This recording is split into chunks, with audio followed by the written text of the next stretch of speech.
Once upon a time, there was a king who ruled over a massive kingdom.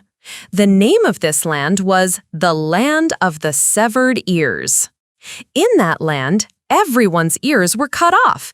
Elephants, horses, goats, cows, women, men, rich or poor. No one had a full pair of ears. The rich had one ear, women had half an ear, and as for the animals and the poor, both ears were chopped off. There wasn't a single soul in that country who had two complete ears on their head, except one person, the king himself. Yes, the king of that land had a full pair of ears. Everyone else covered their cut ears, some with long hair, some with thick beards, and others with 20 yards of velvet turbans. But the king? He did the exact opposite. He kept his head completely bald, placed a shiny golden crown on top of it, decorated his two intact ears with pearl-studded royal jewelry, and sat proudly on his golden throne. One day, this king went out on a hunting trip, riding a severed ear horse and taking along his minister, who had only one ear. But hunting for this king didn't mean killing animals. Nope, his version of hunting was to capture animals and cut off their ears. Outside the kingdom, there was a dense forest. The king and his one-eared minister roamed through it, searching for new creatures whose ears they could cut off. They kept hunting and wandering like this for hours until the sun was high in the sky. Finally, they stopped under the shade of a huge banyan tree. They tied up their horse, collected some dry wood, and lit a fire. Now guess what they cooked? They began to boil and roast the ears they had collected from all the animals. The minister did the cooking, and the king kept munching away. He did share a few bites with the minister too, generously offering a couple of ears here and there. After their bizarre meal, the two lay down to rest under the tree. The king was slowly drifting into sleep, and the minister was already snoring loudly. Just then, a monkey jumped down from the banyan tree. It landed right in front of the king and shouted, "Hey, king, you're truly wicked. You've been chopping off everyone's ears. This morning, you cut off my ear too. Now it's time you paid the price." And with that, the monkey gave the king two tight slaps on both cheeks and in one swift motion ripped off one of the king's ears. The king screamed in pain and fell unconscious. A long time passed. When the king finally regained consciousness, he looked around and saw that evening had fallen. The monkey was nowhere in sight. The minister was still lying there, snoring loudly. Grrr, grrr. The king was furious. In a burst of rage, he grabbed the minister's remaining ear and ripped it right off too. But the moment he did that, he remembered his own missing ear. Panicked, he looked around and saw his torn ear lying in the dust. He quickly picked it up, gently wrapped it in a leaf, and tucked it into his pocket. Then he adjusted the golden tassels of his royal crown to cover the missing ear so that no one would notice. Next, he turned to the minister, gave him a hard jab in the stomach, and shouted, "Hey, get the horse!" The minister's snoring stopped instantly with the first jab. With the second, he leapt up, ran off, and returned with the horse, all within seconds. Without saying a word, the king jumped onto the horse in one swift motion and galloped back to the palace. Back at the palace, he handed the horse over to the stable boy and rushed straight to his bedchamber, locked the door from inside, and collapsed onto his bed, unconscious again. Morning arrived. The whole palace was waking up, but the king was still asleep. Now it was a daily royal routine. While the king slept, the royal barber would quietly shave his beard. So just like every morning, the barber tiptoed in and began shaving the king's face. He had just finished one side and was about to start on the other when… God! God! The king suddenly woke up with a gasp. His eyes immediately fell on the barber. And what did he see?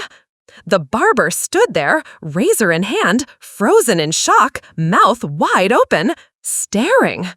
Suddenly, the king touched his ear and realized his ear was gone. In shock and sorrow, the king burst into tears, wailing and sobbing loudly. Through his tears, he grabbed the barber's hands and cried, "Dear barber brother, please never tell anyone about this. I'll give you heaps of gold and jewels if you keep this secret." The barber replied, "But, Your Majesty, who in this entire kingdom has 2 full ears anyway? Who would I even tell this to?" Hearing that, the king was greatly relieved. He asked the barber to finish shaving his beard, and then, with both hands, gave him 2 handfuls of gold coins as a reward. The barber bowed and left. But his mind was still stuck on that severed ear. Whether he was working or resting, awake or asleep, shaving someone else's beard, or just wandering around, one thought haunted him constantly. The king's ear is cut off! The king's ear is cut off! But he couldn't say a word to anyone. If he let it slip, even by mistake, his head would be chopped off.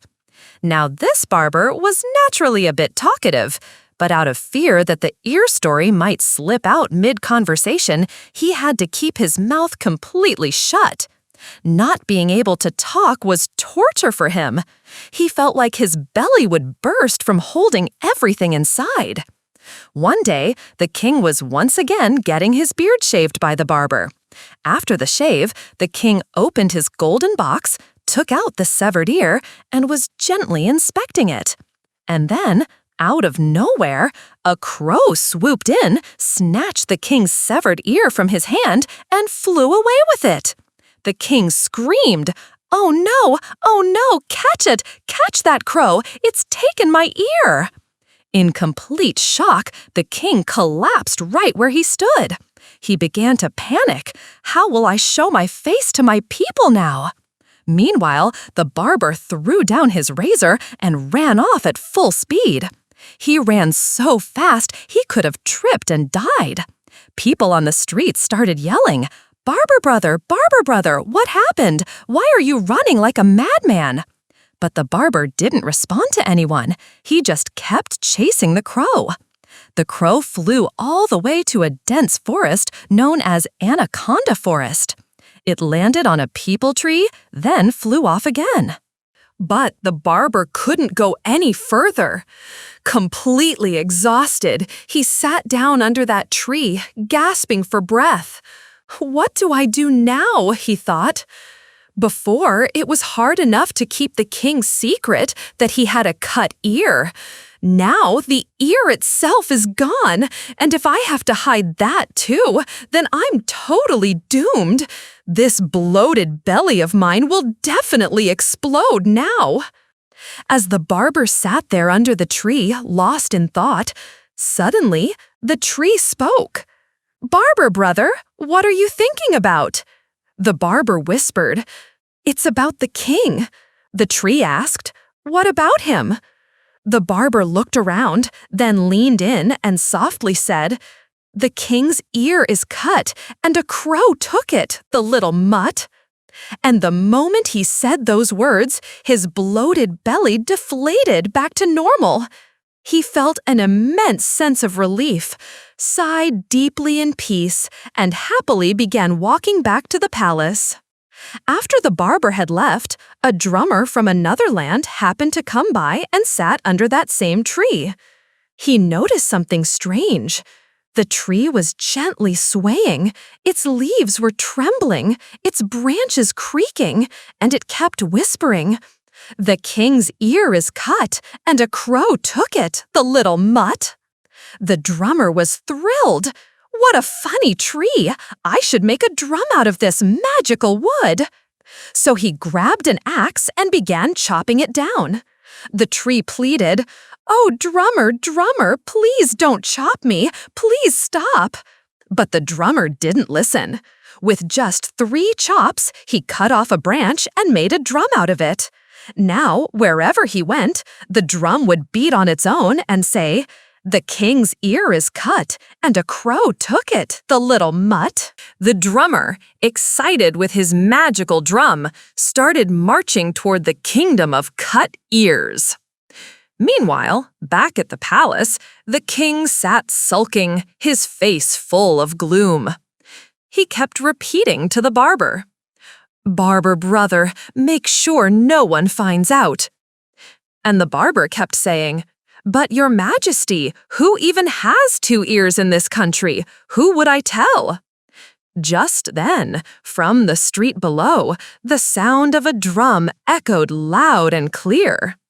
"The king's ear is cut, and a crow took it, the little mutt." The king jumped up in rage, trembling with fury. He grabbed a fistful of the barber's hair with one hand, and with the other, he unsheathed his sword.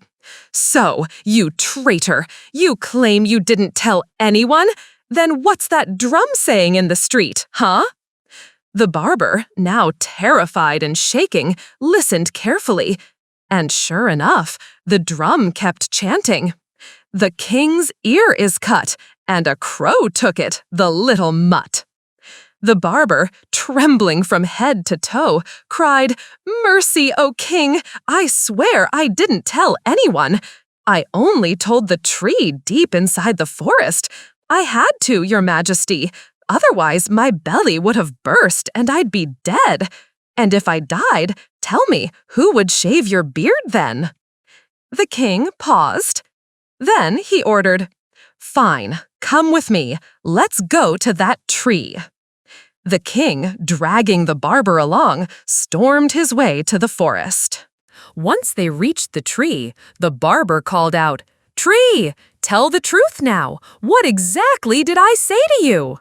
And the tree replied, "The king's ear is cut, and a crow took it, the little mutt." The king asked, "Barber, did you tell anyone else?" The tree replied, "No." The king said, "Then how did the drummer find out?" The tree explained, "He chopped one of my branches and made a drum from it. I warned him many times not to cut me, but he didn't listen. That's why the drum now beats out the truth. The king's ear is cut, and a crow took it, the little mutt." The king, fuming with anger, shouted, "Then it's your fault, tree. I'll chop you down and burn you to ashes."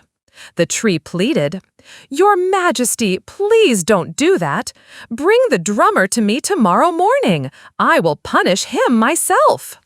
The king said, "But what about my ear? Now that everyone knows, won't my people rise against me and take my kingdom away?"